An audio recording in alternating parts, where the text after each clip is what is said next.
ओम पूर्णमदः पूर्णमिदं पूर्णमुदच्यते पूर्णस्य पूर्णमादाय पूर्णमेवावशिष्यते। ओम शांति शांति शांति।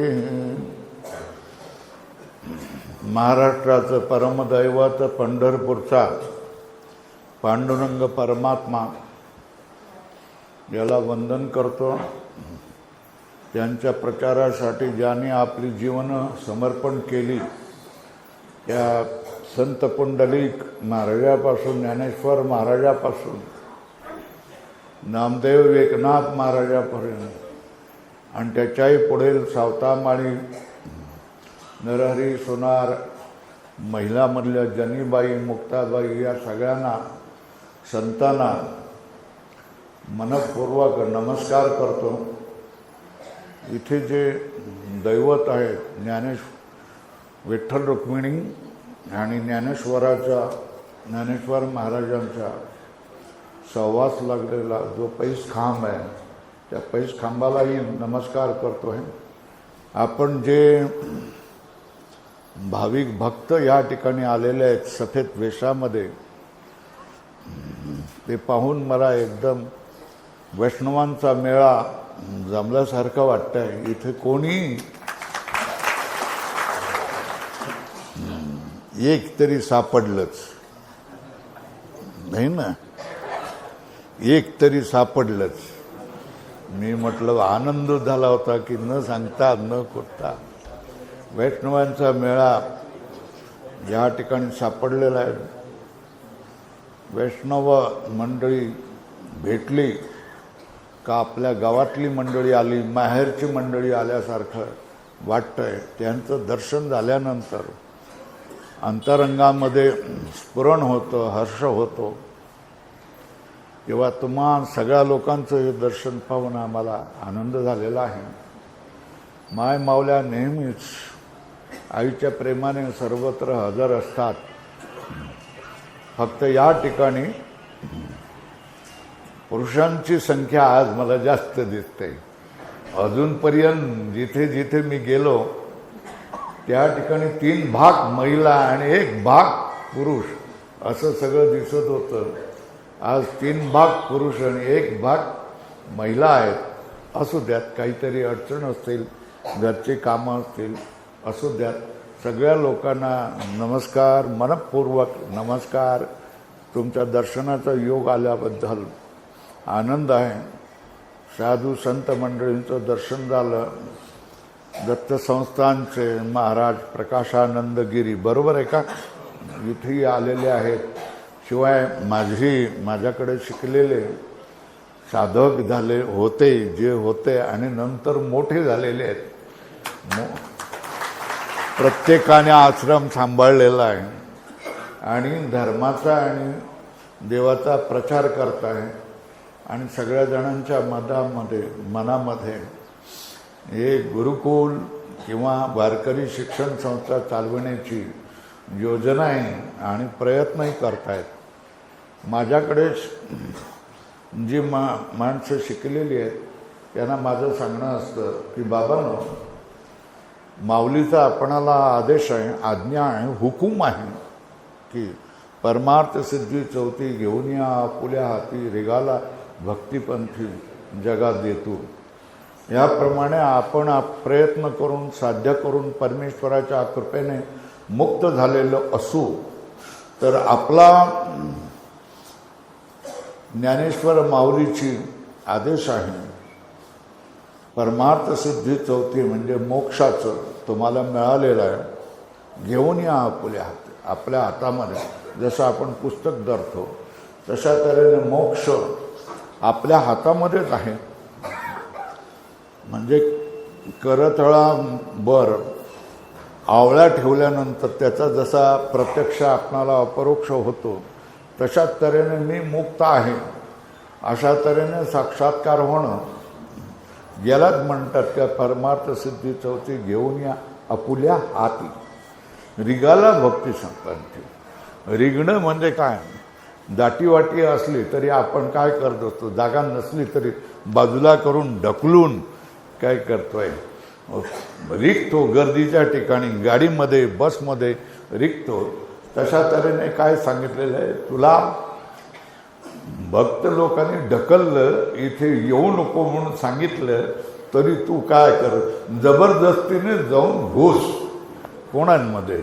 भक्त मंडळामध्ये घुस. आता बघा, तुम्ही सगळे पांढऱ्या वेशामधले, धोतर सफेद, खमीस सफेद, टोपी सफेद, हे सगळं सफेद असताना मी एक विचित्र माणूस दिसतो की नाही सांगा? दिसतो की नाही?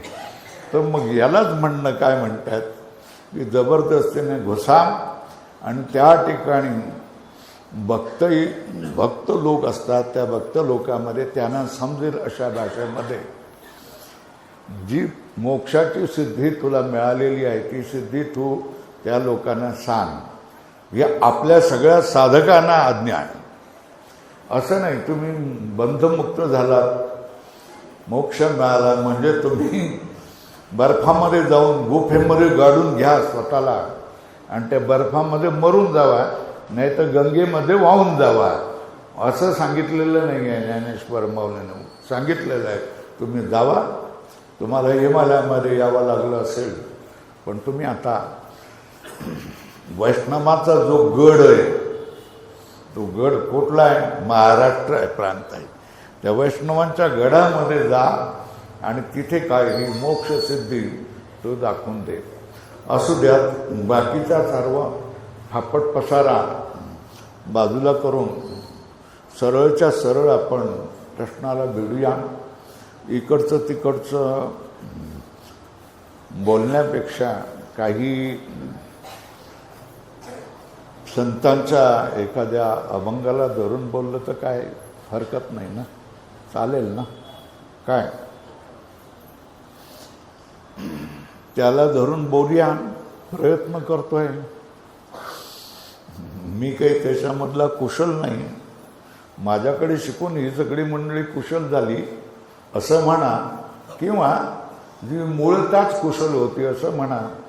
जन्मोजन्मी त्यांनी पुण्य केलेलं असेल, त्यांच्यावर विठोबाची माऊलीची कृपा झालेली असेल, त्याच्यामुळे कीर्तनामध्ये वगैरे ही सगळी मंडळी प्रसिद्ध झालेली असेल. पण आपणाला ते काही जमलं नाही. कीर्तन प्रवचन करता यावं यासाठी आम्ही या विषयामध्ये आलोच नाही, हे आपण लक्षामध्ये घ्या. आणि आपण आपल्या मुक्तीसाठी आलो, ती मुक्ती प्राप्त केली, मुक्तीचा आणि परमात्म तत्वाचा साक्षात्कार आम्हाला झाला. आणि पुढे काम नाही झालो पायी रिकामा, पावल्या त्या करू चेष्टा. बस येत राहिलेलं आहे. कोणी बोलवलं, चला महाराज, चालले महाराज, आले महाराज. घेणं नाही, देणं नाही, पॉकेट नाही, देणं नाही, पॉकेट देणं नाही, पॉकेट घेणं नाही. बोलवलं, प्रेमाने बोलवलं, सत्काराने बोलवलं, जायचं, बोलायचं. जमलं तर बोलायचं, नाही जमलं तर तसंच निघून यायचं. असू द्यात, आपण बोलू. एखाद्या अभंगाला समोर धरून बोलूया. मोठी मोठी मंडळी आहेत, धुरीण मंडळी आहेत, मोठी कुशल मंडळी आहेत, धारा प्रवाहाने बोलणारी आहेत. आता अशा मंडळी समोर बोलायचं म्हणजे काय बोलायचं, कठीणच आहे. तरी पण आपण बोलण्याचा प्रयत्न करतोय. अभंग आहे तुकाराम महाराजांचा. प्रारब्ध क्रियमाण भक्ता संचित नाही जाण, अवघा देवची झाला पाही, भरोनिया अंतर बाही. सत्वरज तमा बाध, सत्वरज तम बाधा, हरिभक्ता नाही कदा. शेवटलं चरण आहे. देव भक्तपण तुका म्हणे नाही भिन्न. हा 4 चरणाचा अभंग आहे. पाठांतर वगैरे या सगळ्या मंडळींनी केलेलं आहे. 80व्या वर्षी काय स्मरणात ठेवायचं आणि काय पाठांतर करायचं, जे अनुभवलेलं आहे ते भोगायचं असतं. हीच गोष्ट आहे. तुकाराम महाराज या ठिकाणी भक्तांची महती सांगतायत. भक्तांची महती म्हणजे भक्तांचं मोठेपण.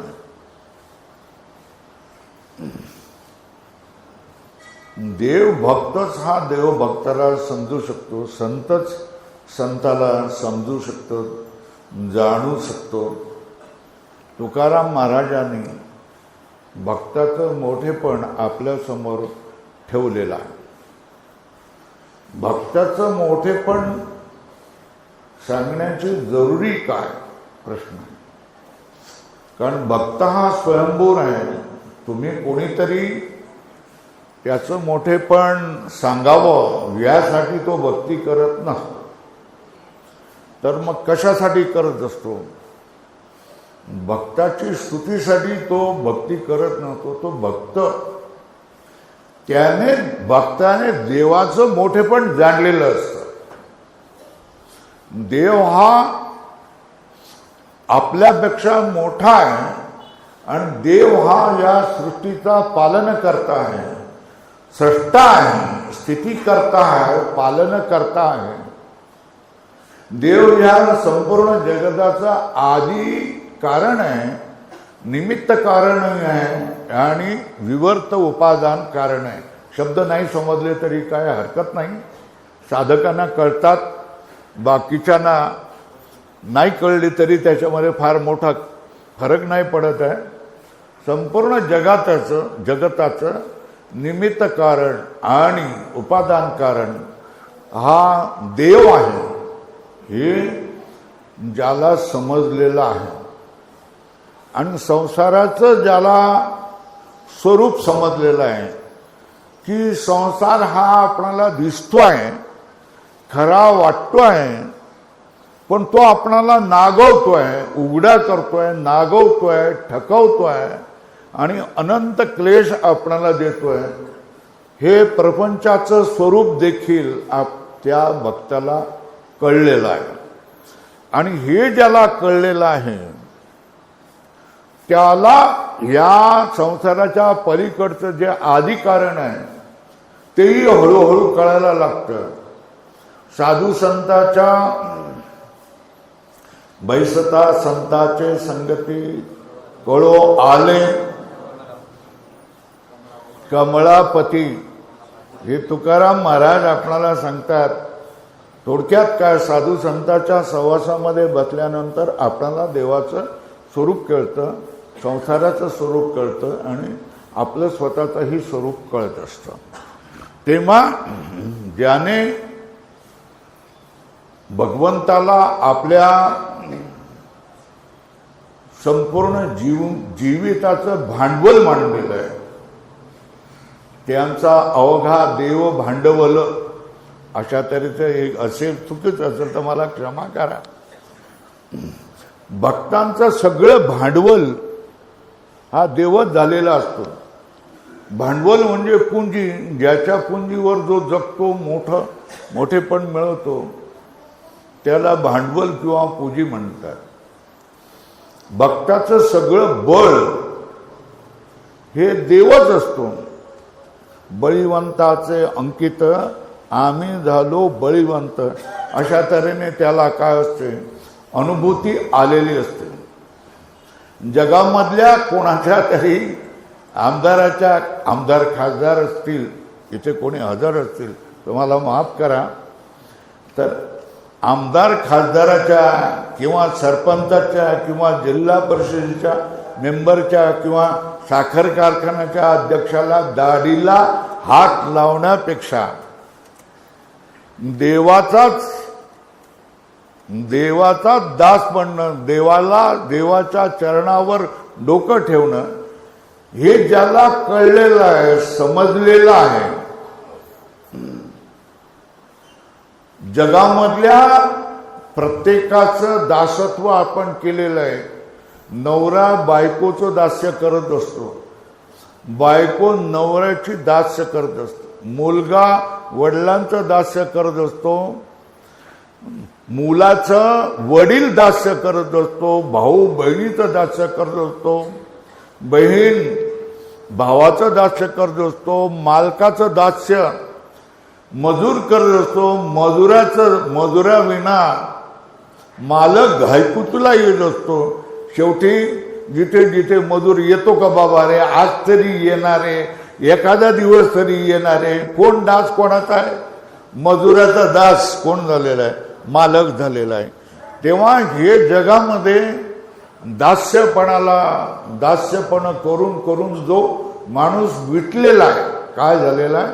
जो माणूस विटलेला आहे आणि ज्याला या सगळ्यांचं दास्य करण्यापेक्षा मी भगवंताचं दास्य केलं तर बरं, असं ज्याला जाणीव झालेली आहे आणि जो आपलं संपूर्ण जीवन हे देवासाठी, देवाचं मोठेपण समजून उमजून देवाला अर्पण करतो. काया वाचा मन हात पाय जिव्हा डोकं मस्तक मन बुद्धी ही ज्याने संपूर्ण देवाची देणगी ही पुन्हा त्याने देवालाच समर्पण केलेली असते, त्याला काय म्हणतात? भक्त म्हणतात. देवाशिवाय त्याला दुसरी कुठली गोष्ट जगामध्ये कळतच नाही आणि देवाशिवाय त्याला ह्या जगतामध्ये कशाशीही देणं घेणं नाही आहे.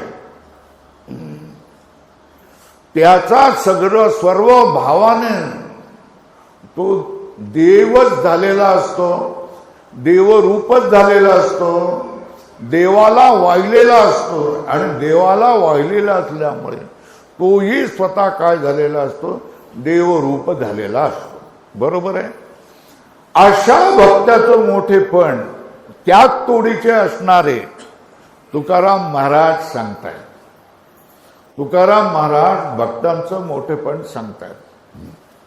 तुम्हाला तुमचं भक्तांचं मोठेपण तुम्हाला जर माहीत झालेलं आहे तर तुमच्या जवळ राहू द्या. ते अभंग करून सगळ्या लोकांपर्यंत पुस्तकामध्ये छापून सगळ्या लोकांपर्यंत का पोचवताय? का पोचवते तुम्ही? किंवा कीर्तनामध्ये हा अभंग घेऊन किंवा प्रवचनामध्ये हा घेऊन, प्रवचन खरं म्हणजे ओवीचं किंवा संस्कृत श्लोकामध्ये भगवद्गीतेच्या श्लोकामध्ये करायचं असेल, करायचं असतं, हे मला माहीत आहे, समजत आहे, पण मी वेडा माणूस आहे, थोडं वाकडं तिकडं करणारा आहे. सहज आला तोंडावर जाता येता तो तेवढा अभंग घेतलेला आहे. तर भक्ताचं हे मोठेपण तेवढ्या तोडीचे परमभक्त म्हणून उपाधीला पोचलेले आणि ज्यांच्यासाठी देवाने स्वतः गरुडाचं वाहन पाठवून आपल्या जागी नेलेले, मुद्दाम म्हणतोय मी, ते तुकाराम महाराज त्यांचं भक्ताचं वर्णन करतात. तुकाराम महाराजांनी भक्ताचं वर्णन करण्याचं कारण काय? कारण हेच आहे की जशा तऱ्हेने तो भक्त या उपाधीला पोचलेला आहे, तशा तऱ्हेने तुम्ही आम्ही सगळ्या जणांनी भक्ताच्या उपाधीला पोचावं. नुसतं भक्त म्हणून घेणं ही गोष्ट वेगळी आहे आणि प्रत्यक्ष देवाने अंगीकार करणं की हा माझा भक्त आहे, ही गोष्ट वेगळी आहे. साधू संतांने सांगणं की हा भक्त आहे, याच्यासाठी तुम्ही जी वाग्मी मंडळी आहेत, वाग्मी म्हणजे धाराप्रवाहाने बोलणारी आणि प्रमाण कुशल मंडळी आहेत. ही प्रत्येक मी जो बोलतोय त्या प्रत्येकासाठी ती प्रमाण सांगू शकतील. 80 वर्षाच्या म्हाताऱ्याने आता प्रमाण पाठ करत बसणं हे काय खरं आहे का? अवघं आयुष्य स्वतःला ओळखण्यासाठी गेलं आणि शेवटी लोकांनी आपणाला विद्वान म्हणावं म्हणून काय प्रमाणपाठ करत बसावं हे काय शक्य नाही. ही सगळी मंडळी सांगतील. तर सांगण्याचं कुठपर्यंत आलं होतो सांगा बरं, विसरून गेलो. भक्त. तुकाराम महाराजांनी ह्या भक्ताचं वर्णन केलेलं आहे आणि भक्ताची महती याच्यासाठी सांगितलेली आहे की तुम्ही आम्ही देखील भक्त व्हावं. पण नुसतं असं नाहीये, भक्त व्हावं हा विधी आहे. म्हणजे तुम्हाला आम्हाला आज्ञा केलेली आहे. समजणारे ते समजतात की तुकाराम महाराजांनी आज्ञा केलेली आहे की तुम्ही भक्त व्हा. पण भक्त व्हा प्रत्येक जगामध्ये काही गोष्ट करायची झाली तर आपणाला सवय लागलेली आहे. काय सवय लागलेली आहे की हे काम मी जर केलं तर त्याचं फळ मला काय मिळणार. हे जर मी काम केलं तर मला फळ काय मिळणार हा प्रश्न प्रत्येकाच्या डोक्यामध्ये असतात. व्यवहारी माणसं प्रत्येक क्रियेचं, प्रत्येक कलापाचं, प्रत्येक कर्माचं फळ समजण्याची, जाणून घेण्याची व्यापारी वृत्ती प्रत्येकामध्ये असते की एवढं केलं तर आपणाला काय मिळणार. बरोबर आहे. तर हे फळ दाखवणं हे प्रलोभन आहे. काय, कशाला प्रलोभन आहे. प्रलोभन म्हणजे काय की आपण लहान मुलाला सांगतोय की बाळा त्या ठिकाणी जा, त्याला मदत कर, तो इलेक्ट्रिशियन आहे त्याला मदत कर. किंवा आपण सांगतोय हे एवढं बांधकाम झालेलं आहे त्याच्यामध्ये तू पाणी दे, रोज 3 वेळेला पाणी दे बरं का. मग त्याने ते नियमाने पाणी द्यावं याच्यासाठी काय सांगतो. मग पूर्ण 10-15 दिवस झाले की मी तुला 200 रुपये देईन बरं का. हे आपण सांगतो. ते 200 रुपयाच्या प्रलोभाने ते बालक काय करत असतं, 3 वेळेला घरामध्ये पाणी देत असतं. तेव्हा प्रत्येक क्रियेचं फळ काय मिळणार, त्याचं प्रलोभन काय आहे हे संत मंडळी सांगत असतात. नाही तर कोणीही कुठल्याही व्यवहारामध्ये प्रवृत्त होणारच नाही. बरोबर आहे. तर तुकाराम महाराजांमध्ये भक्तीचं फळ सांगतात. कशाचं फळ सांगताय. भक्ती केल्यानंतर तुम्हाला काय फळ मिळू शकतं हे सांगतात. पहिला चरण आहे प्रारब्ध क्रियमाण भक्ता संचित नाही जाण. जाण म्हणजे जाणा. आता कर्म ही मी घड्याळकडे लक्ष ठेवून आहे, बघतोय कसं काय जमतंय ते. कर्म आपण सगळी करत असतो आणि या कर्माची फळं याच जन्मामध्ये आपण भोगतो असं नाही, तर अनंत कोटी जन्मामध्येच आपण ती फळं भोगत असतो. आणि हे जे आपण मनुष्य योनीमध्ये आलेलो आहे हे 84 लक्ष योनीच्या रहाट गाड्यामध्ये फिरत फिरत फिरत कुठेतरी झटका लागून आपणाला काय ही मनुष्य योनी मिळालेली आहे, आपल्याच कर्माने मिळालेली आहे. पण याचा अर्थ का हा जन्म म्हणजे संपणं असं नाही. तर याच्या पूर्वीच्या जन्मामध्ये देखील अनंत कोटी जन्मामध्ये पुण्य केलेलं असतं, पापही केलेलं असतं. त्याचं एक उदाहरण तुकाराम महाराज सांगतात. जन्मोजन्मी आम्ही बहु पुण्य केले तेव्हा या विठ्ठले कृपा केली सांगतात. याचा अर्थ काय. तुकाराम महाराज देखील काय सांगतात. जन्म असतात आणि या जन्मामध्ये आपण पाप पुण्य करत असतो. तेव्हा या पाप पुण्य म्हणजे काय. अंतःकरणावर झालेल्या चांगलं कर्म तुम्ही केलं तर तुमच्या मनामध्ये भाव येतो की मी चांगलं केलेलं आहे, वाईट केलेलं नाही. एक रेघ लागली. जर तुम्ही पापकर्म केलेलं असेल, तुम्हाला शिव्या घातल्या, दुसरं काय केलं, भांडलात, त्याला मारलं, तरी तुमच्या हृदयामध्ये खून पडते. काय करते की तू वाईट काम केलेलं आहे हे असं करता कामा नये. या चांगल्या कामाच्या ह्या खुणा वाढत जातात, वाईट कामाच्या खुणा जातात. यालाच पुण्य आणि यालाच पाप म्हटलेलं आहे.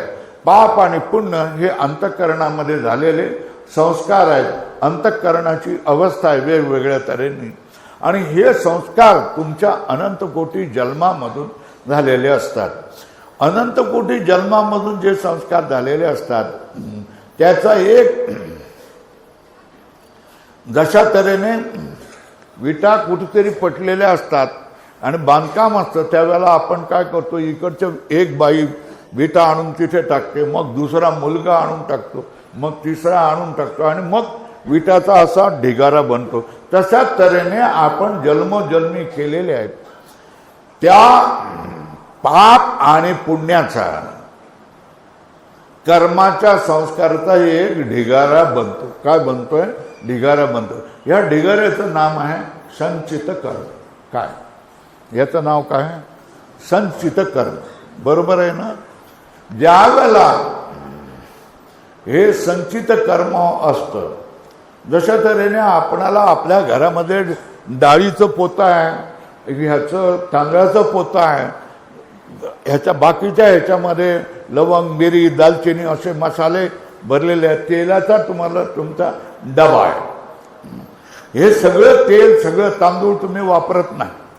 मग त्याच्यामधलं काय करता? आज खिचडी बनवायची तर ती माऊली काय करते, त्या 1 क्विंटल तांदळामधले 2 किलो तांदूळ घेते, त्या डाळीमधली अर्धा किलो डाळ घेते, सगळ्या लिटरचा 15 लिटरचा डबा येतो, त्याच्यामधलं काय घेतो, 1 लिटर तेल घेते, थोडंसं हे करते आणि सगळं मिसळते आणि त्याच्यामधून काय खिचडी बनवून टाकते. ही खिचडी बनवणं, ही खिचडी आपल्याला काय होते, बनते, आणि ही खिचडी तयार होते आणि ती आपण काय करत असतो, खात असतो. म्हणजे त्या खिचडीचा आपल्याला काय करत होत असतो, भोग असतो. बरोबर आहे?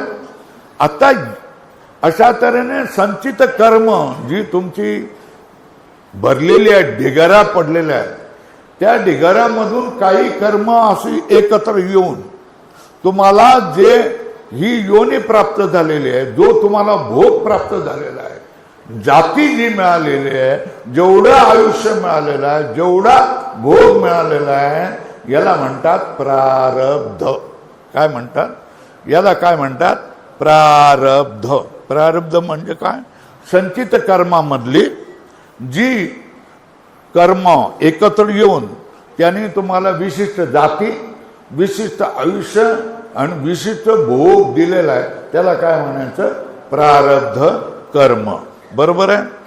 हे प्रारब्ध कर्म तुम्हाला विशिष्ट जाती देते, विशिष्ट भोग देते. तुम्ही किती गर्भामध्ये मरणार असेल तर ते तुमचं प्रारब्ध. जर तुम्ही 2 महिन्यांमध्ये मरणार असाल तर ते तुमचं प्रारब्ध. आणि 110 वर्षापर्यंत जगणार असेल तर 110 वर्षाचं प्रारब्ध तुमच्या कपाळावर लिहून आलेलं आहे. तुम्ही ब्राह्मण म्हणून जगणार असाल, तुम्ही मराठा म्हणून येणार असाल, तुम्ही वंजारी म्हणून येणार असाल तर ते तुमच्या बाळावर लिहिलेलं असतं. म्हणजे त्याप्रमाणे तुम्हाला त्या आई बापाच्या पोटी जन्म मिळतो आणि तुम्ही स्वतःला मराठा म्हणून अभिमान करायला लागतात किंवा ब्राह्मण म्हणून करायला लागतात. हे झालं जाती, आयुष्य आणि भोग. भोग काय मिळणार आहे तुम्हाला? किती वर्ष भोग काय मिळणार आहे तुम्हाला? एखाद्याला उसाच्या फाडामध्ये काम करावं लागेल, हा त्याला मिळालेला भोग आहे. आणि दुसरा माणूस असेल तर त्याच उसाच्या फाडाचा 3 लाखाचा काय करेल, चेक घेऊन त्या चेकवर आणखी काही आपली समृद्धी किंवा इतर बंगला बांधेल, हा त्याचा भोग आहे. किंवा याला काय म्हणतात? भोग. तुमच्या वाटेला आलेलं सुख दुःख, याला काय म्हणतात? भोग. प्रारब्ध हे जसा बाण, धनुष्यावरून बाण सुटला की तो बाण लक्ष्यापर्यंत जातोच आणि त्याला त्याच्यामधून सुटका होत नाही. त्याला वेग धरून जावं लागतं आणि त्या लक्ष्याला भेद केल्यानंतरच तो लक्ष्यामध्ये रुतून राहतो किंवा खाली पडतो. तशा तऱ्हेचे एकदा तुमचा जन्म झाला की जितका आयुष्य आहे तुम्हाला भोगावंच लागतं, जी जाती आहे ती जातीमध्ये राहावंच लागतं, आणि जे भोग मिळणार आहे ते भोग तुम्हाला भोगावे लागतात. ना भुक्तम क्षीयते कर्म, अशी आमच्यामध्ये संस्कृतमध्ये म्हण आहे. कर्म तुम्ही जे केलेलं आहे ते भोगल्याशिवाय तुम्हाला सुटका नाही, ते भोगावंच लागतं. याचाच अर्थ काय? संचित कर्मामधून जी जवळ आलेली कर्म, आणि ज्याने तुम्हाला जातीय आयुष्य भोग दिलेला आहे, हे प्रारब्ध कर्म, हे प्रारब्ध कर्म तुम्हाला भोगावंच लागतं. तुम्ही असं म्हणू शकणार नाही की हे प्रारब्ध कर्म मी भोगणार नाही, असं म्हणू शकणार नाही. कॅन्सर झालाय, मला त्याची दया येते, आणि मी जर देवाजवळ प्रार्थना केली की या माणसाला, मला आता काय राहिलेलं नाही, माझी जी 5-6 वर्ष राहिलेली असतील, ही 5-6 वर्ष आयुष्य याला दे, असं म्हणून देवाजवळ मी प्रार्थना केली, तर देव माझं ऐकेल की नाही ऐकेल? नाही ऐकणार, नाही ऐकणार. देव मला काय सांगेल? अरे कॅन्सरने 6 महिन्यात मरणं हे त्याचं प्रारब्ध आहे, त्याने जसं कर्म केलंय त्याचं ते फळ त्याला भोगावं लागेल. तुझं ते कर्म नाही. तू जरी आयुष्य द्यायला तयार असेल 5-6 वर्षाचं आणखी आयुष्य, तरी मी घेऊ शकत नाही आणि मी त्याला देऊ शकत नाही, मला हा अधिकार नाही. त्याला जे कर्म केलेले त्याचं फळ त्याला भोगावंच लागेल आणि त्याला मरावंच लागेल. बरोबर आहे? याचा अर्थ काय? प्रारब्ध हे भोगावंच लागतं. प्रारब्ध हे भोगूनच त्याचा क्षय होतो. हे झालं प्रारब्धावर. आता नंतर बघूया प्रारब्धाचा विचार, अजून बघूया. क्रियमाण, तिसरं जे सांगितलेलं आहे हे क्रियमाण कर्म, म्हणजे ज्ञान झाल्यावर, वर्तमानामध्ये तुम्हाला ज्ञान झालं, तुम्ही ज्ञानी झाल्या, आणि ज्ञानी झाल्यानंतर भविष्यकाळामध्ये जे तुमच्याकडून जी कर्म होणार आहेत, ही कर्म जी असतात त्याला काय म्हणतात? क्रियमाण म्हणतात. काय? क्रियमाण म्हणतात. पहिल्या चरणामध्ये प्रारब्ध क्रियमाण हा आलाय. बघता संचित नाही जाण. प्रारब्ध मी तुम्हाला समजावून सांगितलं. क्रियमाण कर्म, ज्ञान प्राप्त झाल्यानंतर जी तुम्ही कर्म करता त्याची जी फळं असतात त्याचं काय होणार आहे, हे याला म्हणतात क्रियमाण कर्म. आणि संचित सांगितलंय अनंत कोटी जन्माचा जो एक मोठा ढिगारा. कोण आवाज करतोय? त्याला आवाज करू नका म्हणून सांगा, त्याला समज पाहिजे ना. बरं बरं, धन्यवाद. बोलू नका मग, आणखी समजलं, लक्षात आलं. होय, आता बोलू नका त्याच्याशी. तर संचित कर्म म्हणजे हा संपूर्ण ढिगारा. तर हा ढिगारा कधीतरी संपणार की नाही? काय तुम्ही जाणकार मंडळी सांगा. संचित कर्माचं प्रारब्ध हे काय करावं लागतं? भोगावंच लागतं, भोगावंच लागतं, भोगावंच लागतं, भोगावंच लागतं. मग संचित कर्माचं, ही संचित कर्म, ही प्रारब्ध क्रियमाण, संचित प्रारब्ध क्रियमाण, हे राहाड गाडगं सारखं चालू असतं. आणि हे सगळे आपणाला अनंत कोटी जन्म देण्याची संभावना त्यांच्यामध्ये, बीज त्याच्यामध्ये असतं. मग ह्या कर्माचा अंत तुम्ही करू शकतात की नाही करू शकतात, असा प्रश्न येऊ शकतो. ह्या सगळ्या कर्माचा अंत करण्याची काय, जर वेळ झाला तर काय करायचं? संपवायचं ना. किती वाजेपर्यंत? हा चालू आहे, पण जरा थोडंसं मी आवरतो लवकर. नाही, वेळ आहे, पण अर्धा तास वेळ आहे. तेव्हा हे संचित, प्रारब्ध आणि क्रियमाण ही 3 कर्म माणसाच्या पाठीमागे लागलेली असतात. यांना सगळे जे आयुष्यामध्ये क्लेश आपणाला भोगावे लागतात आणि जो आपणाला पुन्हा पुन्हा जन्म मरणाच्या चक्रामध्ये फिरावं लागतं, त्याला कारण काय? हे संचित, प्रारब्ध आणि क्रियमाण कर्म. हे कर्म, संचित, प्रारब्ध आणि क्रियमाण कर्म, ही कर्म संपवण्याची ताकद, शक्ती आणि योग्यता मनुष्यामध्ये आहे की नाही याचं उत्तर तुम्ही सांगा. जमलं तर सांगा, नसलं तर बघा. मी काय म्हणतोय, ह्या प्रारब्ध करणं संपवण्याची ताकद माणसामध्येही नाही आणि ईश्वरामध्येही नाही. ते भोगावंच लागतं. चांगलं असलं तरी भोगावं लागतं आणि वाईट असलं तरी भोगावंच लागतं. मग संचित कर्माला काय करू शकतो? बघा, जीनमध्ये कापूस असतो ना कापूस. तुम्ही बातम्या ऐकता त्या जीनला आग लागली. कुठेतरी एखादी ठिणगी कोणीतरी टाकलेली असते किंवा पडलेली असते, कोणी लावलेली असते आणि भरा भरा भरा भरा सगळा कापूस काय करून जळून जातो. बंब आले तरी त्याला काय करू शकत नाही, जाळू शकत नाही, त्याला वाचवू शकत नाही. सगळा कापूस जळून जातो. बरोबर आहे ना? जशा तऱ्हेने त्याच्या तऱ्हेने भगवंताने सांगितलेलं आहे, यथे धांसी सम्यक धोग्निर भस्मसात कुर्तेर्जुन ज्ञानाग्नि सर्व कर्माणि भस्मसात कुर्ते तथा. याचा अर्थ काय?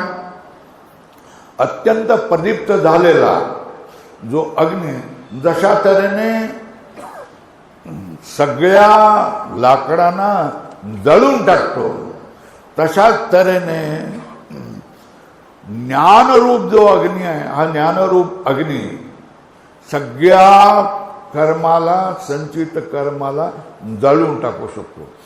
तर संचित कर्माला आपण संपवू शकतो. ही कोणाची ताकद आहे? ही आपली ताकद आहे. बरोबर आहे. आणि ही त्याच्यासाठी साधन तो मला सांगितलेलं आहे. हे साधन कुठलेलं आहे? कुठलं आहे? ज्ञानाग्नी. ज्ञानाग्नीच संचित कर्माला जाळू. एकदा का त्या संचित कर्माला ज्ञानाग्नी लागला की तुम्ही चिंता करण्याची जरूर नाही. सगळीच्या सगळी कर्म तुमची भस्मसात होतात. हे भगवंताचं वचन आहे, माझं वचन नाही. मी सांगत नाही, मी खोटं सांगत नाही. संचित कर्माचं तुम्हाला काय होऊन जातात? जळून जातात. प्रारब्ध कर्म काय करावं लागतं? भोगावंच लागतं. अक्रियमाण कर्म. ज्ञान मिळाल्यानंतर काही ना काहीतरी कर्म होणारच असतील की नाही? होणारच असतील. मग त्या कर्माची फळं होणार असतील की नाही? जो माणूस ज्ञानी माणसाचं काय करेल, सेवा करेल, त्याला काय मिळतं? पुण्याचं फळ मिळतं. पुण्याचं फळ मिळतं हे समोर आहे की नाही बघा, आहे ना? सेवा केलेल्याचं पुण्याचं फळ काय असतं हे समोर आहे आपल्या. आणखी हे सुद्धा, हे बघा, हे ध्यान सुद्धा काय तसंच आहे. पुण्याचं फळ, ज्ञानातून जी कर्म केलेलं आहे त्याची सगळी फळं, पुण्याचं जे सगळं फळ आहे हे सगळं त्यांना मिळणार आहे. आणि जर ज्ञानाने काही वाईट कर्म केलेली होऊ शकत नाही, पण चुकून झालेली असेल तर त्याची फळं कोणाला मिळणार? त्याची फळं देखील मिळणार आहे ज्ञानी माणसाचा द्वेष करणाऱ्याला मिळणार आहे. तेव्हा सगळ्या तिन्ही कर्माचं काय झालेलं आहे? तिन्ही कर्माचं व्यवस्थापन झालेलं आहे. काय व्यवस्थापन झालेलं आहे? प्रारब्ध कर्म तुम्हाला काय करावं लागतं? भोगावंच लागतं. त्याच्याविषयी तक्रार करून उपयोग नाही. जे आपल्या वाट्याला आहे ते आपण भोगावं लागतं. तिथे आपण समाधान थोडंसं करू शकतो. परमेश्वराची इच्छा काय करू शकतो? पण देवा तुझी इच्छा, माझं काही म्हणणं नाही. अरे कर्म तुझं आहे आणि देवा तुझी इच्छा काय म्हणतोय? माझंच कर्म आहे आणि त्याची फळं मलाच भोगावी लागतात. तेव्हा त्या प्रारब्ध कर्म भोगाने क्षय होतं. संचित कर्म कशाने क्षय होतं? संचित कर्म हे ज्ञानाग्नीने समाप्त होतं. म्हणजे संचित कर्माचा नाश करायचा असेल, तुम्हाला पुढचे जन्म, पुढच्या योन्या 84 लक्ष योनीमध्ये जायचं नसेल, भवसागर ही भाकड कथा बनवायची असेल, तर तुम्हाला संचित कर्म जाळावं लागेल. आणि संचित कर्म जाळावं लागत असेल तर तुम्हाला काय करावं लागेल? ज्ञान प्राप्त करावं. आणि ज्ञान प्राप्त करावं लागत असेल तर तुम्हाला काय करावं लागेल? गुरु प्राप्त करावा लागेल. भगवंताची भक्ती करावा लागेल. तेव्हा हे सगळं तिन्ही कर्माची विल्हेवाट आपणाला लावता येते आणि या तिन्ही कर्माचे संपवणारे केवळ आणि केवळ कोण आहेत? आपण आहे. ज्ञानेश्वर महाराज सांगतात, आपुली आपण करा सोडवण. बरोबर आहे ना? संसार बंधन तोडा वेगी. क्षमा करा चुकलो तर. दुसरं कोणी आपली सोडवणूक करायला येणार नाही. आपलीच सोडवणूक आपणच करायला पाहिजे. आणि ते गुरु देवाची कृपा, आपली कृपा, देवाची कृपा, गुरुची कृपा, वेदाची कृपा, अशा तऱ्हेने एक परंपरा लागलेली असते. आणि या परंपरेने आपल्या स्वरूपाचं ज्ञान आपल्याला होऊन जातं, संसाराचं भान आपल्याला येतं आणि परमात्म्याचं भान आपल्याला येऊन जातं. किती जड जात आहे तुम्हाला बघा, मला काय समजत नाही. तर तुकाराम महाराज तुम्हाला सांगतात की जो भक्त आहे, ह्या भक्ताला तिन्ही कर्म नाही. कुठली कुठली कर्म नाही? प्रारब्धही नाही, क्रियमान नाही आणि संचित कर्म बिलकुल नाही. याने काळजी करू नये. त्याला पूर्णपणे आश्वासन देत आहेत. त्याच्या भक्तीचं फळ काय आहे हे समजावून सांगतायत आणि त्याचं कारणही दुसऱ्या चरणामध्ये तुम्हाला सांगणार आहेत. काय सांगितलं भक्ताला? भक्ताला प्रलोभन काय दिलंय? प्रलोभन हे दिलंय की ज्याच्यामुळे तुझ्या पाठीमागे क्लेश लागलेला आहे, ज्याच्यामुळे तुमचा वर्तमान संसार, वर्तमान सगळं जीवन हे कंटाळवाणं झालेलं आहे, वीट आलेलं आहे, तुम्हाला त्रासलेलं आहे, क्लेश झालेले आहेत. ते सगळे क्लेश हे संपू शकतात. दुसरी गोष्ट, भवसागर तुमच्यासाठी असू शकत नाही, हे आश्वासन तुकाराम महाराजांनी भक्ताला दिलं आहे. हे प्रलोभनासाठी तुम्ही काय केली पाहिजे? भक्ती केली पाहिजे. हा त्यांचा काय आदेश आपल्याला आहे, ही त्यांची आपल्याला काय आज्ञा आहे. आणि याच्यासाठी काय सांगितलं का? मग हे आता ज्यावेळेला आपण प्रारब्धाचा विचार करतो, जर अज्ञानासाठीच प्रारब्ध आहे, प्रारब्ध कोणासाठी आहे? अज्ञानासाठी प्रारब्ध आहे. बरोबर आहे. अज्ञानाला समजवण्यासाठी कळत नाही. स्वामीजी, मी आयुष्यभर देवाचं काम केलं, कधी मी देवाच्या बाहेर झालो नाही. देवदेव सतत मी केला. आणि माझा मुलगा मोटारी खालून ट्रक खाली सापडून मरून गेला. आता मी काय करू? देवाने माझं बरं केलं नाही. याला मी काय समजावून सांगावं? या ठिकाणी तुम्हाला काय सांगावं लागतं? प्रारब्ध सांगावं लागतं. काय सांगावं लागतं? प्रारब्ध सांगावं लागतं. तू देवदेव केलास, हे त्याचं फळ तुला मिळणार. पण त्याचा तो जो घेऊन आलेला आहे, डोक्यावर लिहून आलेला आहे, तो त्याच्या 15व्या वर्षी मरणार आहे आणि ट्रक खाली सापडून मरणार आहे. हे त्याचं प्रारब्ध होतं. मग आता तू काय रडतोय? जाणारा गेला, उरलेला माणूस आहे, त्याला ह्या जीवनामध्ये संघर्ष करावा लागणार आहे. दुःख तुझं काय कर, आवर आणि पुढच्या संघर्षाला काय कर, तयार हो. हेच मी त्याला समजावून सांगणार ना. याच्यासाठीच प्रारब्ध समजावून सांगावं लागतं. जो दुःखी कष्टी माणूस झालेला आहे त्याच्यासाठी प्रारब्ध हे बळ आहे, शक्ती आहे, ताकद आहे, उमेदीने पुढचं जीवन जगण्यासाठी, पुन्हा हुरूप येण्यासाठी. प्रारब्ध म्हणजे किस्मत. प्रारब्ध म्हणजे हे लोक प्रारब्धाला लावतात, प्रयत्नाला कमी लेखतात असे नास्तिक मंडळी आम्हाला म्हणतात. पण प्रारब्ध हे आमचं बळ आहे, आम्हाला उमेद देणार आहे, जगण्याची प्रेरणा देणारे आहे. घाबरू नको. प्रारब्ध आहे, त्याला तेवढं त्याचंच फळ आहे. ते तू आहे. तू मनाला लावून घेऊ नकोस, घोर लावून घेऊ नकोस. उभा राहा आणि काय प्रयत्न कर आणि तुझं जीवन तू बदल. त्याच्या जीवनाविषयी तू विचार करू नको. हे गळून गेलेल्या मनाला, गळून गेलेल्या इंद्रियांना उभारी देण्यासाठी प्रारब्ध आहे, न की प्रयत्नाला विरोध करणारं नाही आहे प्रारब्ध. तेव्हा आता प्रारब्ध ज्ञानी माणसासाठी प्रारब्ध म्हणजे काय? ज्ञानी माणसासाठी प्रारब्ध ही गोष्टच नाही. मी विचारेन, हे समोर जे माणसं आहे, प्रारब्ध कोणाचं असतं? प्रारब्ध कोणाचं असतं? तुम्ही म्हणाल शरीराचं. शरीर शरीर सत्य आहे तर मिथ्या आहे? मिथ्या आहे. मिथ्याचं प्रारब्ध कसलं झालं? बरं, मग आत्म्याचं प्रारब्ध आहे का? मग आत्म्याचं प्रारब्ध म्हणायचं तर नित्य पदार्थाचं प्रारब्ध काय असणार आहे? मग काय झालं? प्रारब्ध शरीराचंही नाही, मग प्रारब्ध आत्म्याचंही नाही.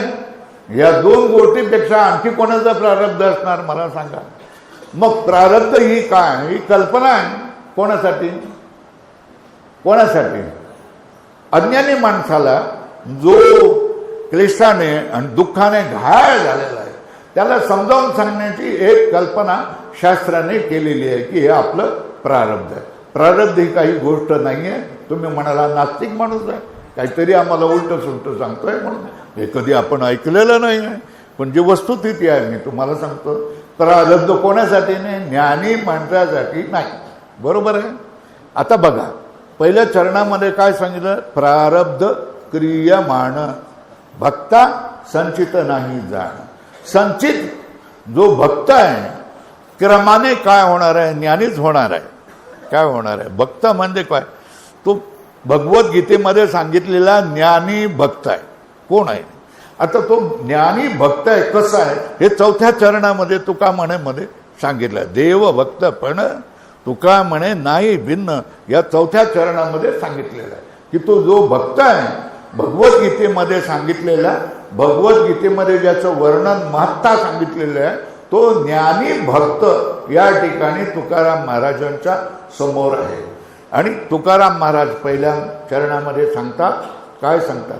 संचित त्याने काय करून टाकलेलं आहे? ज्ञानाने जाळून टाकलेलं आहे.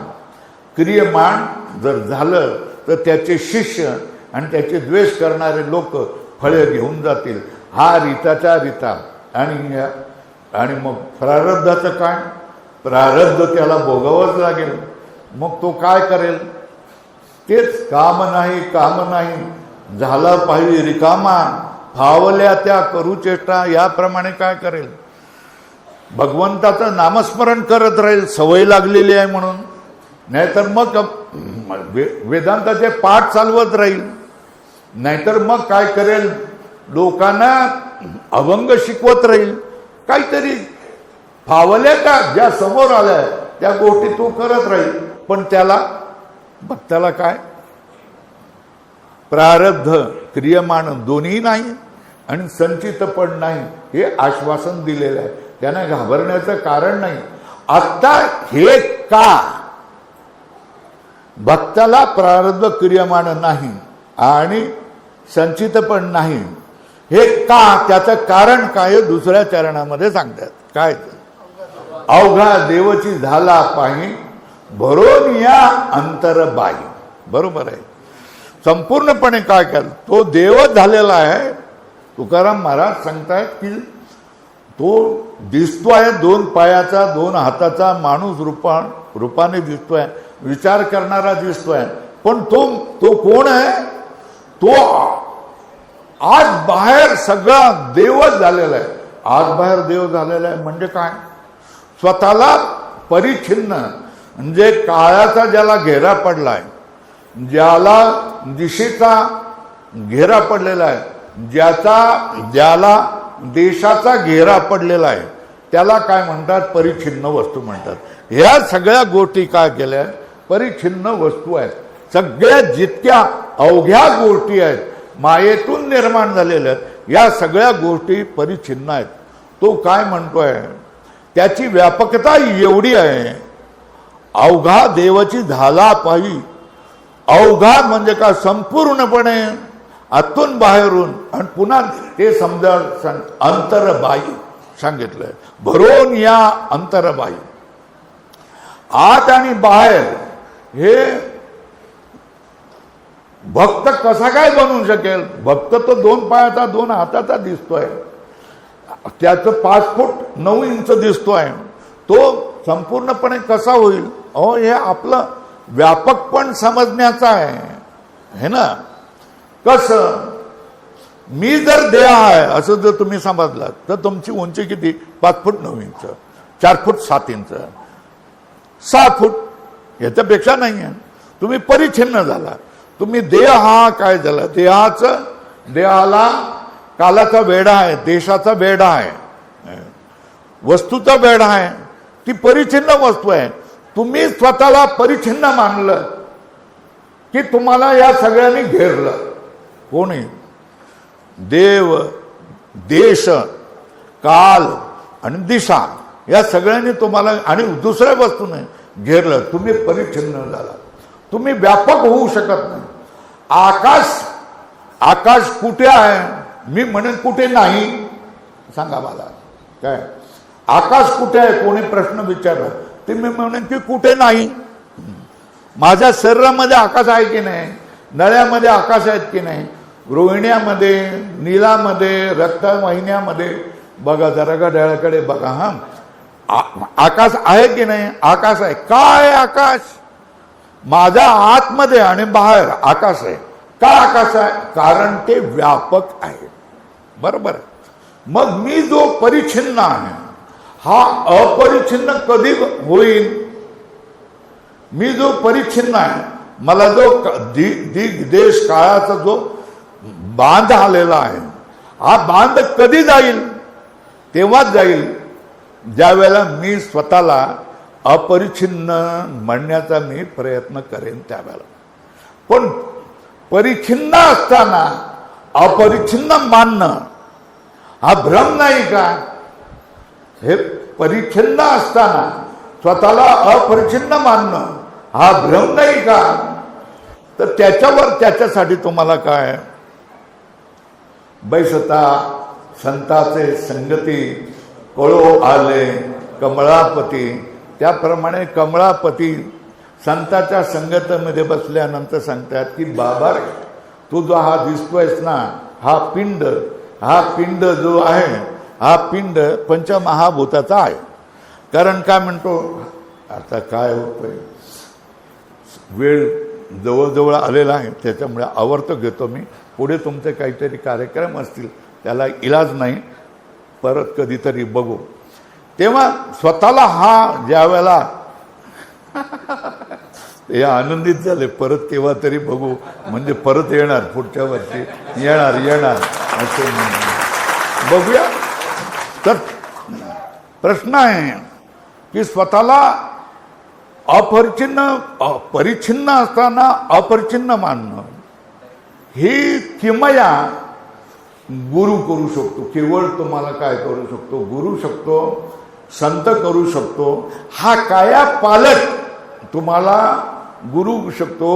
हर घडीला क्षणोक्षणीला रडणारा, स्वतःला पराधीन, स्वतःला गरीब, बिचारा, दीन, काहीच मला कळत नाही, काहीच माझं मनासारखं होत नाही असा रडणाऱ्या माणसाला आहे ना, तुका म्हणे कृतकृत्य झालो इच्छेचे पावलो. याला कायाकल्प म्हणतात की नाही? मी कृतकृत्य झालेलो आहे. कृतकृत्य म्हणजे करायचं ते सगळं झालेलं आहे, आणि आता या ठिकाणी मला काय प्राप्त करायची गोष्ट राहिलेली नाही. जी इच्छा केली ते सगळं मला प्राप्त झालेलं आहे. याला तृप्ती म्हणतात, याला धन्यता म्हणतात. जीवनामध्ये मरायच्या वेळेला आपल्याला धन्यता आली पाहिजे. धन्य आम्ही जन्मालो, दास विठोबाचे झालो, हा आपला डेकर आला पाहिजे. आणि हा डेकर तुम्हाला केवळ संताच्या चरणाजवळ बसल्यानंतरच येऊ शकतो. पण संत म्हणणाऱ्यांनी लोकांना संसाराला लावू नये. संतांनी संसारामधल्या करामती करू नये. संसारामधल्या गंडा, दोरा, तावीज, मोरपंख असल्या गोष्टी, विभूती असल्या गोष्टी करू नये. हे संत नाही. हे जादूगर आहेत है ना. संत तुम्हाला संसारापासून वेगळंच करतो. संत तुम्हाला काढोनी बाहेरी ठेविलो निराळा कौतुक डोळा दावी आले अशा तऱ्हेने तुमच्या मनामध्ये वृत्ती निर्माण करतो. बघ तू संसारापेक्षा वेगळा हो आणि बघ या मायेचं कौतुक बघा. माये नाचवते, माई रडवते, माई मारते, माई जगवते. तुम्हाला काय विठ्ठलाची कृपा झाल्यानंतर हे तुम्हाला कळून येऊ शकते. काय सांगितलंय दुसऱ्या चरणामध्ये, अवघा देवची झाला पाही भरोनिया अंतरबाई. तिसऱ्या चरणामध्ये पटकन मी सांगतो आणि चौथ्या चरणावर जातो मी. तिसऱ्या चरणामध्ये सांगितलं सत्व रज तम बाधा हरिभक्ता नाही कदा. सत्व रज तम हे गुण आहेत, यांना त्रिगुण म्हटलेलं जातं आणि हे त्रिगुण तुम्ही कीर्तनामध्ये कधी ना कधी तरी असतात. भगवंताने अर्जुनाला सुद्धा सांगितलेलं आहे त्रैगुण्य विषया वेदा निस्त्रैगुण्यो भवार्जुन. हे सगळे वेद हे कर्मकांडाला लावणारे आहेत, संसाराला लावणारे आहेत आणि हे सगळे तुला क्लेश देणारेच आहेत. हे सगळे गुणाला सत्व रज तम गुण, सत्व रज तम गुण. तू ह्या त्रिगुणाच्या अतीत हो. म्हणजे त्रिगुणाच्या अतीत जो परमात्मा आहे त्या परमात्म्याला आपला म्हण, परमात्मा स्वरूप तू बन. हे काय सांगत असतात भगवंताने अर्जुनाला सांगितलेलं आहे. त्रिगुणाची सत्व रज तम हे सगळे प्रकृतीचे गुण आहेत आणि सांख्य तत्व कौमुदी तुम्ही पाहिलेलं आहे त्याप्रमाणे प्रकृती ही सत्व रज तमाची साम्यावस्था आहे. प्रकृतीच्या नंतर जे आले त्याच्यामधून परिणाम झालेले महत्त्व म्हणजे बुद्धी ही पण त्रिगुणी आहे आणि त्रिगुण महत्त्वापासून झालेला अहंकार हा पण सत्वरज तमवाला आहे. या अहंकारापासून निर्माण झालेली एकादश इंद्रियाणी ही एकादश इंद्रिय पण सत्वरज तमवालीच आहे. आणि जी पंचमहाभूत आणि पंचमहाभूताचे जेवढे म्हणून पदार्थ झालेले या सगळ्यामध्ये काय सत्व रज तम भरलेलाच आहे. बरोबर आहे. जो प्रकृतीमध्ये आपणाला मानेल, प्रकृतीचा एक भाग आपणाला मानेल त्याच्या पाठी त्याला सत्व रज तमाची बाधा झाल्याशिवाय राहणारच नाही. मग भक्त सत्व रज तमाच्या बाधेपासून मुक्त कसा काय होईल, त्याला बाधा होणार नाही. हे कधी आहे जोपर्यंत तो काय होईल स्वतःला शरीर मानेल, मी शरीर आहे असं मानेल तोपर्यंत त्याला सत्व रज तमाची बाधा चुकणार नाही, बाधा होतच राहील. मग कधी सत्व रज तमाची बाधा कधी होणार नाही. मी प्रकृतीच्या पहिलं तिरी पलीकडे जर स्वतःला मानेल म्हणजे मी प्रकृतीचा भाग नाही, मी प्रकृतीचा एक अंग नाही, मी प्रकृतीचा अंग हे इंद्रिय शरीर मन बुद्धी ह्याच्यापैकी कोणीच नाही. मग तू कोण आहे? मी सच्चित आनंद स्वरूप पाणी दे जर सच्चित आनंद स्वरूप अशा तऱ्हेचा मी आत्मा आहे. हे जर तू जाणशील तर तुला काय सत्वरज तमाची बाधा होणार नाही. याचाच अर्थ तुकाराम महाराजांनी तुम्हाला काय सांगितलेलं आहे. बघतायस ज्ञानी बघतायस तर काय ज्ञान प्राप्त कर हे आपल्याला आम्हाला समजावून सांगतात. कोण? तुकाराम महाराज. आणखी एक गोष्ट सांगतात, पुन्हा हे समजावून सांगणार चौथ्या चरणामध्ये सांगतायत देवभक्तपण तुका म्हणे नाही भिन्न आहे ना. या ठिकाणी अगदी साक्षात काय केलेलं आहे. देव आणि भक्त भक्ती जर करायची असेल तर त्याच्यामध्ये द्वैत येतच. द्वैताशिवाय तुम्हाला काय भक्ती होऊच शकत नाही. द्वैत जर तुम्ही मानलं नाही, हा देव तू स्वामी मी तुझा रंक अशा तऱ्हेची भावना असल्याशिवाय काय भक्ती हो. तू माझा स्वामी बरोबर आहे, क्षमा करा, तू माझा स्वामी मी तुझा रंक अशा तऱ्हेने द्वैत तुमच्यामध्ये असल्याशिवाय तुम्ही भक्ती करूच शकत नाही. पण तिथे मागे काय सांगितलंय, पाहता न देखे वेगळे कर.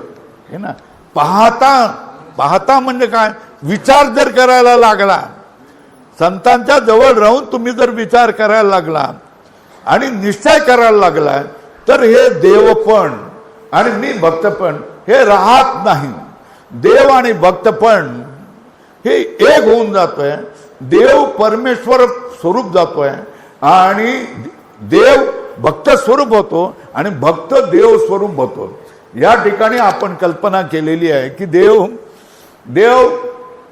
भक्ताला त्याच्या आयुष्याच्या साधनेसाठी गळा भेट घेतोय आणि भक्त देखील काय करतोय, गळा भेट घेतोय. ही अशा तऱ्हेची कल्पना केलेली आहेत आणि भावनाही अशी आपण सगुणपणामध्ये करतोय की देवाने मला जवळ करावं, कवेमध्ये घ्यावं, देवाने मला क्षेम द्यावं, देवाने मला मिठी मारावी आणि मी देवाला मिठी मारावी. याच्यात शास्त्रीय भाषेमध्ये काय म्हटलेलं आहे, अहम ब्रह्मास्मि, काय म्हटलेलं आहे, मी ब्रह्मा आहे, मी ब्रह्मापेक्षा वेगळा नाही आहे आणि जे ब्रह्मा आहे तेच मी आहे. बघा, शास्त्रीय भाषा ही वेगळी असतात. शास्त्रीय भाषेमध्ये जी माणसं साधक मंडळी आहेत, ज्यांनी वेदांत मला संस्कृत भाषेमधून शिकायचं आहे, त्या लोकांना ही शास्त्रीय भाषा कळते. पण साधू संत हे तीच गोष्ट भक्तांच्या गळी उतरवायची असते, पण शास्त्रीय भाषेमध्ये सांगितलं तीच भाषा त्यांना कळणार नाही. म्हणून साध्या सोप्या बोली भाषेमध्ये तुकाराम महाराज आम्हाला सांगतात, देव भक्तपण तुका म्हणे नाही भिन्न. देवपण म्हणजे देवत्व आणि भक्तपण म्हणजे जीवत्व, या दोन गोष्टी नाही आहेत. हे चैतन्य रूपाने एक आहे, उपाधी रूपाने यांना भिन्न केलेलं असलं, भिन्न दिसत असलं तरी वस्तुतः दोन्ही काय चैतन्य रूप आहे. तुकाराम महाराज म्हणतात, एकच घोंगडी पांघरू हरी, असं म्हणतात. ह्या सगळ्या भावना करुणा वलय जे कोण संत असतात त्याने आपल्या बोली भाषेमध्ये आपल्याला समजावून सांगितलेले असतात. त्यांना ज्या साध्या सुध्या भाषेमध्ये सांगितलेल्या गोष्टी असतात त्या कळायच्यासाठी आम्हाला संपूर्ण जीवन लागावं लागलेलं आहे आणि हिमालयामध्ये जाऊन काय करावं लागलं आहे, जीवन घालावं लागलेलं आहे. पण कीर्तनकारानं याविषयी जर विचारलं तर जे काही ज्यांनी वेदांत शिकलेला नाही त्यांना या गोष्टी सांगता येत नाहीत. पण वेदांताला जर या गोष्टी विचारल्या तर वेदांत हा गोष्टी संतांच्या अभंगामधला जो गुह्य अर्थ आहे, गूढ अर्थ आहे, हा तुम्हाला संत मंडळी, वेदांती मंडळी समजावून सांगू शकतात. पण कीर्तनकार मंडळी हाच ग्रंथ घेऊन तुम्हाला, हाच श्लोक, हाच अभंग घेऊन संसाराच्या कथा तुम्हाला सांगत बसतील आणि त्या संसाराच्या कथामध्ये विनोद करतील आणि त्या विनोदामध्ये हसवतील, नाचवतील, स्वतः काय करतील, याच्यावर स्टेजवर नाचतील, तंबोरा घेऊन टोटो टोटो टोटो टोटो टोटो करत नाचतील आणि काय करतील. मध्ये त्या मृदुंगवाल्याला सुद्धा वाटतंय की आपणही आपलं काहीतरी कौशल्य दाखवावं. कधी करतात, होळीच्या टायमाला करतात टोटो टोटो टोटो टोटो. तर हे मृदुंगवाल्यानो हे काय करताय तुम्ही, मला समजत नाही. ज्ञानेश्वराच्या टायमाला असं होतं का, तुकाराम महाराजाच्या टायमाला असं होतं का, नव्हतं. मग हे नवीन काय लावलंय तुम्ही, नवीन लावायला नको. आता तो गायक आहे, तो देखील आपलं कौशल्य दाखवतो. गायक देखील काय सांगतो की मला पण जरा ऐकून घ्या, तो या आलापावर आलाप घेतो. आता त्याच्यामध्ये मग त्यांनी 10-15 मिनिटं काढली. मग याची माणसं, याची वेळ, हा शेवटी काय म्हणतोय, क्षमा मागतो, काय करतोय, वेळेची कमतरता आहे म्हणून मी काय करतोय, म्हणून मी आता आवर्त घेतोय. बरोबर आहे, वेळेची कमतरता आहे. बाबा तुम्हाला, तू तिथे त्या ठिकाणी नारदाच्या स्थानावर आहेस, तर नारदाच्या स्थानावर आहे. तुम्हाला मी सांगतो, हे अधिकारी जो कीर्तनकार आहेत ना, टाळकऱ्यांना जास्त वचवच करू देत नाहीत. बरोबर आहे ना. त्यावेळेला त्यांनी टाळकऱ्यांनी कधी मागे दोहरायचं, स्वतःच बोलून जातात, चरण तो बोलून जातात किंवा जे प्रमाण असतील ते स्वतःच बोलून देतात आणि त्यांना हे करतात. बऱ्याच वेळाला काय करतंय, टाळकऱ्यांनाही समजतं की ह्याला वेळ जास्त झालेला आहे, भरपूर वेळ आहे आणि ह्याला पुढे सरकवता येत नाही. मग ते टाळकरी काय करतात, आपली प्रमाण म्हणत जात असतात. ते शहाण्या माणसाला काय कळत नाही का, बाबा रे तू नारदाच्या गादीवर आहेस, बसलेला आहे, हातामध्ये काय केलंय तर त्याला चुपचाप कर ना, जास्त बोलायचं नाही. माझं कीर्तन आहे, माझ्यासाठी आलेलं आहेत, तुमचं गाणं ऐकण्यासाठी आलेले नाहीत किंवा तुझं मृदुंग ऐकण्यासाठी आलेलं नाही. हे सांगण्याचा अधिकार तुम्हाला आहे की नाही? अरे अधिकार मिळवा, हा तुमचा अधिकार आहे. एखाद्या काळा पेंटी घालून आणि टोपी घेऊन टाळ वाजवायला आला तर तुम्ही सांगाल ना की बाबा हे जमत नाही, जमत नाही. बरोबर काय कर, दोन धोतर ठेवा आणि त्याला सांगा बाबा हे धोतर घे, त्याला सांगा त्याला नेसून आण, त्याला हाऊस आहे एवढं टाळकरी व्हायचं तर त्याला शिकवणं हे काम कोणाचं आहे? तुमचं आहे. एखादी पोरी पॅन्ट घातलेली टाळकरच्या जवळ येऊन टिव करायला लागली तर तिला तुम्ही नम्रपणे सांगितलं, बाई इथं तुझं काय काम नाही आहे, तू बस, आणि तुला जर जेवढी हौस आहे वाजवायची तर भारतीय दुसऱ्या माता भगिनी जशा तऱ्हेने साड्या वगैरे नेसून आल्या तशी तर तू ये, उभं राहायचं असेल तर राहा, जरा मर्यादेमध्ये राहा, पण तू पॅन्ट घालून येऊन टिव करते, हे जमणार नाही. हे तुम्ही स्पष्टपणे सांगायला पाहिजे ना, तुमचा अधिकार आहे ना, तुम्ही उपदेशक आहेत ना. असू द्यात, जास्त विस्तार मी करत नाही, तुम्हाला कदाचित या गोष्टी आवडणारही नाही आहे. मी एक वात्रट माणूस आहे असं म्हणा किंवा येडं आहे असं म्हणा, काही हरकत नाही. परत बोलवायचं बोलवा, नाही बोलवलं तरी काही हरकत नाही. झालं, निरूपण झालं, सगळं परमेश्वराला अर्पण, माऊलीला अर्पण. तुम्हाला सगळ्या जणांना आशीर्वाद. देव, देश आणि धर्मावर नजर ठेवा आणि अखंड देवाच्या पायावर नजर ठेवा, दृष्टी ठेवत राहावा. आपले ग्रंथ, आपलं खानपान, आपला पेहराव, आपली भाषा, आपली देवता, आपल्या पवित्र नद्या, आपली तीर्थक्षेत्र, या सगळ्याचा अभिमान तुम्ही जाणा. आपल्या मुलांना ह्या पवित्र देवतांची नावं ठेवा, पवित्र नद्यांची, पवित्र तीर्थक्षेत्रांची नावं ठेवा. आपल्या मुलांना, आपल्या मुलींना आईला आई म्हणायला लावा, मम्मी म्हणायला लावू नका. वडिलांना बाबा म्हणायला लावा, पप्पा म्हणायला लावू नका. काकाला काका म्हणायला लावा, अंकल म्हणायला लावू नका.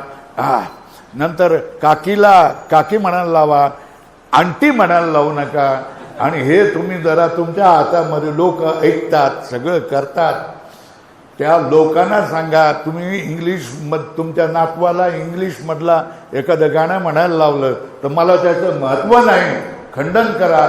श्लोक जर म्हणत असेल तर तुझ्या नातरुंडाला उभं कर, म्हणायला लाव.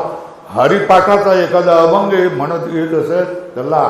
लोकांची दृष्टी, कल्पना सगळं बदलणं हे तुमच्या हातामध्ये आहे आणि तो अधिकार तुम्ही काय करा, गाजवा, असं माझं सांगणं आहे.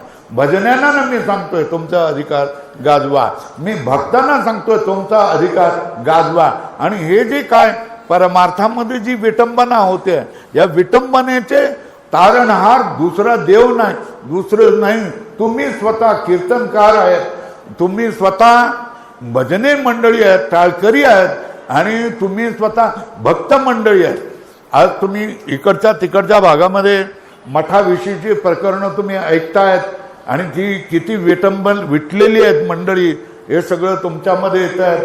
तर हे सगळं टाळणं हे तुमच्या हातामध्ये आहे आणि तुम्ही जागृत व्हा आणि तुम्ही अभिव्यक्त व्हा आणि तुम्ही बोलत जावा. तुम्ही जे चुकीचं असेल तर हे चुकीचं आहे, आम्हाला पटत नाही म्हणून सांगत जावा. एवढी तुमच्याजवळ मी तुम्हाला विनंती करतोय आणि या वेडपटाला ऐकून घेतल्याबद्दल तुमचे आभार मानतोय. पण